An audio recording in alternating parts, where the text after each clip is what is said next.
Okay, so for sale is my 2004 Honda Shadow Aero. It has a nice looking Cobra double exhaust on there. It's a lot like the long shots, the Vance & Hines. It's got pretty new Michelin Commander 2 tires, matching set front and back. They've got about 4,000 kilometers on them, so they go up to 15 or 20,000 kilometers at least. I just did a very fresh oil change, synthetic oil, brand new oil filter as well, K&N.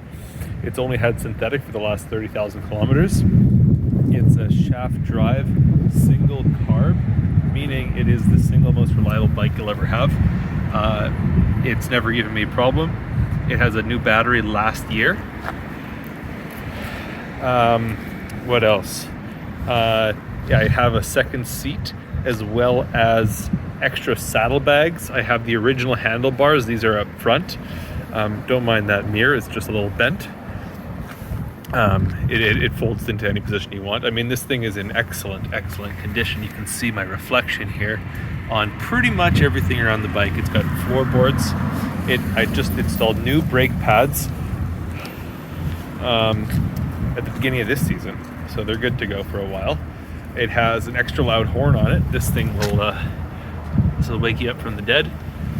And I also have a front windshield, full Memphis shades. You can see here, these are the mounting bits. So though you pop the shield on, it takes about 2 minutes. Yeah, so for sale is my Honda Shadow. It'll start up perfectly. Watch the start up here.